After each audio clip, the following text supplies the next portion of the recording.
The bells of the convent tolled for the last time. High in the hills of Thessaly, where olive trees shivered in the autumn wind, a small band of nuns gathered inside their fading chapel. They prayed beneath cracked frescoes, saints with faces long scraped away by age and sorrow. On the horizon, fire shimmered. Ottoman banners were already visible, red cloth fluttering like sparks across the mountains. The women knew exactly what that meant. No riders came from the nearby towns. No soldiers remained to guard them, only the stillness before conquest. Their abbess, Sister Eleni of Larissa, stood before the altar holding a silver crucifix that had survived a century of storms. She whispered, "If they breach our walls, keep your vows inside your hearts. That they cannot take." But she was wrong. When the Empire's armies reached the convent gates, vows, prayers, and sanctity meant nothing against what history tried to erase. If you're drawn to documented records from the Ottoman-Byzantine frontiers, don't forget to subscribe. It helps us uncover more of the accounts buried in archives, from missionary letters to Vatican reports. Now, back to the story. The first stones of the convent collapsed before sundown. The hymns that once filled those halls were drowned out by iron and screams. The Ottomans didn't waste arrows on holy places. They shattered the gates with cannon fire, both a warning and a declaration. To them, a convent wasn't sacred ground. It was a symbol of defiance, proof that the cross still dared to rise in conquered soil. Inside, the sisters hid their relics, silver chalices, embroidered icons, fragments of saint bones beneath the chapel floor. They believed, if their bodies were lost, their faith might still endure. But the soldiers weren't after treasure. They wanted evidence proof that they had crushed not just the enemy's armies, but their God. By nightfall, the surviving nuns were herded into the courtyard. Torchlight turned their white robes into shifting gold and shadow. They were told they'd be taken before the Pasha, a promise few ever lived to see fulfilled. What followed became legend, so grim that even church chroniclers avoided the details. By dawn, the convent was ash. Smoke drifted from the refectory, where the women once shared bread and silence. Ottoman flags fluttered from the bell tower, signalling nearby units that resistance was over. Yet in that courtyard, something unexpected happened. The soldiers waiting for screams heard singing instead. Bound with rope, the surviving sisters began to chant, a hymn not of despair, but defiance. The Agnus Dei, Lamb of God, who takes away the sins of the world. Their voices trembled, but never broke. The Ottoman captain, unsure whether to laugh or silence them, ordered the abbess dragged forward. Eleni still clutched the silver cross rescued from the altar. The captain promised her mercy. If she renounced her God and accepted the conqueror's faith, her sisters would live. Her reply sealed her fate. "I have already given my life. What else can you take?" The captain hesitated, perhaps moved, then turned away, leaving her to his men. What followed was never written in full. Even Ottoman records, which glorified victory, described it only as discipline for those who refused reason. Yet in later European letters, her name resurfaced, Eleni of Larissa, the nun who would not kneel. By midday, the convent's bells were melted for coin, and the rooftop cross shipped east as a trophy. But soon, rumours spread across nearby villages. They said that when the wind swept through the ruins at night, one could still hear women's voices, not crying, but praying. The smoke had barely faded when the march began. What remained of the order, 22 women in torn habits, were driven south toward the coast, ankles bound, watched by Ottoman horsemen. To the empire, they weren't prisoners of war but symbols of conquest, proof that even sacred walls could fall. The journey was merciless. The sun scorched the road. The sisters, who had never stepped beyond their cloister, stumbled from thirst and exhaustion. When one fell, another lifted her veil so soldiers wouldn't trample it. A final act of dignity in a world stripped of mercy. Their abbess was gone, but her last words endured among them. "If you cannot hold the cross, hold each other." After 7 days of walking, the captives reached the port of Volos. Waiting there were Ottoman galleys, ships designed not for comfort, but for control. The women were herded aboard, wrists shackled to wooden benches where criminals and slaves once rode. As the sails caught the wind, the shores of Greece faded into the horizon, and with them, everything they had ever known. The ship's overseer, Yusuf Aga, kept meticulous records: cargo, spices, coins, textiles, and religious captives. It was this very ledger, discovered centuries later in the archives of Istanbul, that confirmed a story once dismissed as legend. The voyage to Constantinople lasted 12 days. Storms lashed the deck, salt stung their wounds, hunger hollowed their faces. Yet what broke them most wasn't pain, it was silence. No one spoke to them except to bark commands. They existed like ghosts, floating between sky and sea. At night, the youngest, Sister Magdalena, whispered psalms beneath her breath. Her voice was faint, barely audible over the crashing waves. But even the chained prisoners around her, Greeks, Serbs, and Italians, turned their heads to listen. For a moment, the sea seemed to still. When the ship finally entered the Bosphorus, the sisters saw the skyline of Constantinople rise before them, its domes and minarets glowing like blades in the dawn. Across the strait, the city seemed alive, breathing with power. For centuries, it had been called the city of the world's desire. Now it would become their cage. From the docks, they were paraded through narrow streets lined with merchants, soldiers, and slaves. Locals paused to stare. Christian nuns among captives were a rarity, even in an empire built on conquest. They were led past the ancient walls of Blakeney toward the imperial district where their fates would be sealed. In the shadow of Hagia Sophia, the once great cathedral of Christendom, they were forced to kneel. As the muezzin's calls echoed from the minarets, one of the sisters whispered, "We are home, but it is no longer ours." Before dawn, they were taken into a marble courtyard surrounded by towering columns. This was not a dungeon. It was the Divan Humayun, the imperial council, where the will of the Sultan ruled above all. Here, captives were not judged by kings or priests, but by empire itself. For the nuns of Thessaly, their faith would be measured against the laws of conquest. At the center of the hall sat the Grand Vizier, a man whose expression betrayed nothing. To his left, scribes waited with ink and parchment, ready to record every detail, names, ages, and intended uses.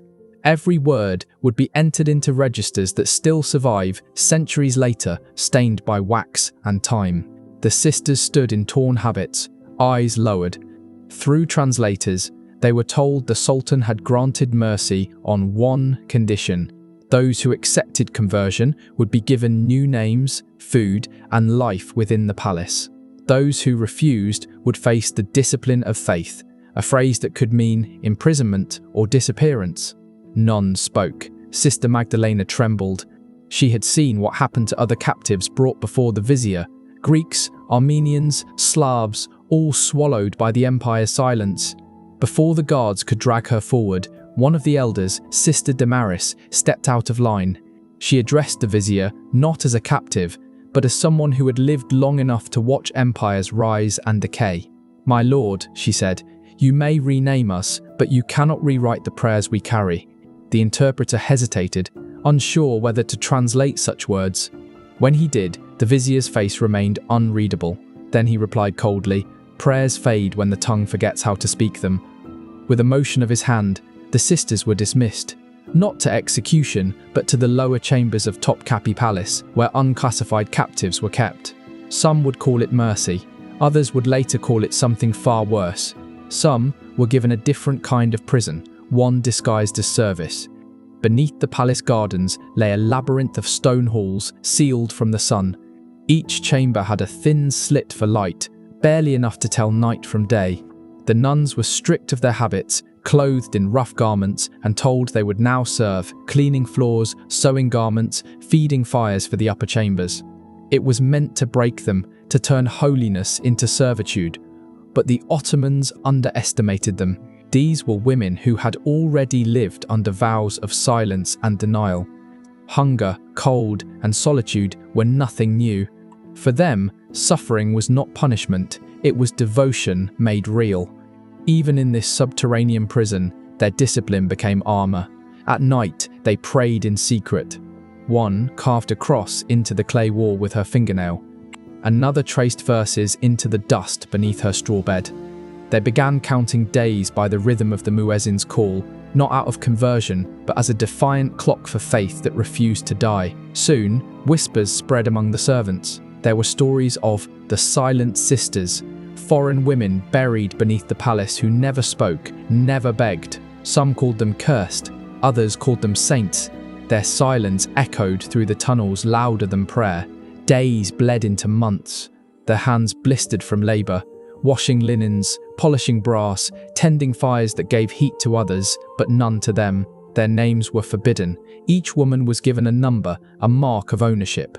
The empire believed time and hunger would bend even the strongest faith. That was when the next stage began, a test disguised as mercy. First came kindness. Food, oil, and silks were sent to their quarters. Learned men from the palace came to speak gently, offering rest, peace, even small freedoms. "Your God and ours are not enemies," one imam said. "Take our tongue and you will be free." But they all understood what that freedom meant, erasing the memory of who they were. To forget was the one sin they could not commit. Sister Magdalena, once frail and trembling, began to rise as their strength.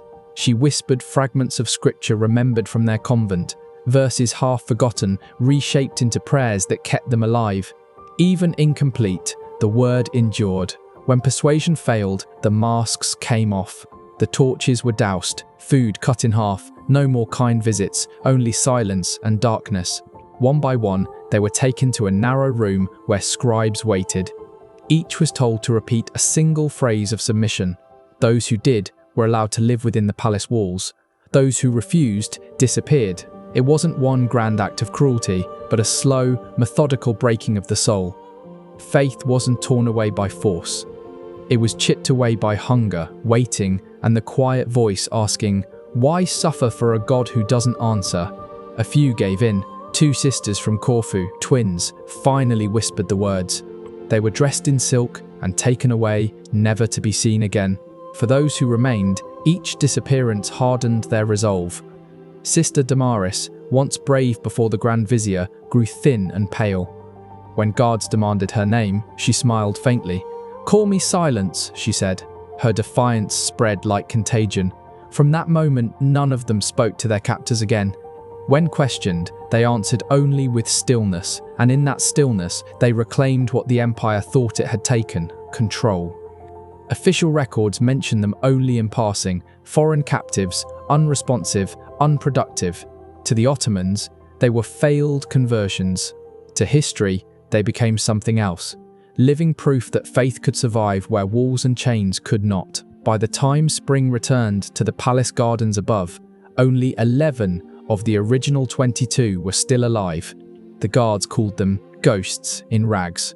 But the servants whispered of something stranger, that sometimes, deep in the night, faint voices could be heard beneath the palace, chanting in a language no one remembered but everyone feared. It was the same hymn they had sung as their convent burned. And within those forgotten corridors, where no sunlight reached, the survivors found something unexpected: an old, sealed archway buried in dust and stone. At first, it was a hiding place, but slowly it became something sacred. They used broken pottery for candle holders, a scrap of linen for an altar cloth. From a shard of a shattered mirror, they fashioned a crude cross. In this secret chapel, they gathered each night after the palace slept. No hymns, no sermons, only whispers. Each woman knelt and shared a memory, a home, a church bell, the warmth of bread before dawn. These memories became their new psalms, small offerings to a God who still listened in the dark. A Venetian prisoner once wrote of strange voices echoing beneath the harem, women singing in Latin to a God, not of this empire. For centuries, historians dismissed it as superstition, until, beneath the Topkap ruins, archaeologists uncovered a small chamber lined with Christian carvings, silent proof that their prayers had never truly stopped. Crosses scratched into the stone. A Latin phrase, half erased by time, lux in tenebris lucet. The light shines in the darkness. That small discovery changed everything. It proved these women had not simply vanished. They had left a mark, a silent revolt etched into the walls. Inside the hidden chapel, Sister Magdalena, once frail, now the center of their faith, began marking the walls with charcoal. Names could not be written openly, so she devised symbols instead: a bird for each sister still alive, a small flame for those who had been lost. Whenever a new bird failed to appear, it meant another had disappeared. The guards never uncovered the chapel, yet they began to notice subtle shifts in their captives.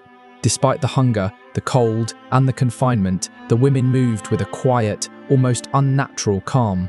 The overseers labelled it madness, but the scribes observing them recorded something else entirely. They had discovered a strength not of this world. Their secret worship continued for months, perhaps years, and though the empire tried to erase every trace of their existence, the chapel became their ultimate act of defiance. Not with weapons, not with protest, but through a faith that refused to die. By the time a new sultan rose to power, only a handful of the sisters remained, worn, aged, almost forgotten. Yet beneath the palace, their secret chapel endured, silent, hidden, eternal. Centuries later, when modern excavators explored Constantinople, no one expected that beneath layers of marble and empire, the fingerprints of these women would still be there. Women who had prayed in darkness, leaving behind the only thing the conquerors could never claim: their faith carved in stone. By 1482, the palace had changed hands again. A new sultan, young and ambitious, ascended the throne with orders to purge any trace of weakness from his predecessors. Every servant, concubine, and labourer was meticulously recorded, except one group. In the Topkapı archives, under columns of names, there was a blank space, a gap where 21 entries should have been. The ledger read, "Removed, unfit for service, disposed." No dates, no burial records, nothing. This was how history erased them, not with fire, but with withheld ink. And yet, the silence itself became proof. Only something shameful is hidden so carefully. Centuries later, an Ottoman courtier's diary surfaced in the archives of Bursa, cryptically mentioning foreign women who had refused to submit and disappeared beneath the palace foundations. Another letter, intercepted by Venetian spies in 1484, spoke of nuns who would not bow to the Sultan's will. Together, these fragments revealed a truth the empire had tried to bury: the deliberate erasure of women who had become spiritual symbols of resistance. The last record of Sister Magdalena comes from decades later, written by an Italian pilgrim. He recounted a story whispered by a palace servant, a woman who sang to her god until the guards sealed the room. Her name was unknown, but the faint hymn he described survived the stone itself. In that echo, her story endured. Over time, tales of the vanished sisters became whispered rumours among slaves and servants. On certain full moon nights, the lower halls of the palace would grow cold, and the air smelled faintly of incense, though no fire burned. Memory, superstition, or both refused to die. Centuries later, European visitors drawn to the exotic mysteries of the Ottoman court heard fragments of the same legend. A French diplomat, writing in 1712, noted that among the older palace attendants persisted a forbidden story of Christian women who had sung themselves into heaven. He dismissed it as myth, yet the walls had already told the truth. The chapel lies in ruins now, but the carvings remain. Faded prayers etched into the walls, a whisper of women who refuse to be forgotten. In their silence, they still speak. And if you've heard their story tonight, let it stay with you. Leave a comment. Tell us what you felt when you saw what they endured. And if you want more untold stories buried in the shadows of history, subscribe and step deeper into the darkness with us. Because some truths deserve to be remembered, no matter how much they hurt.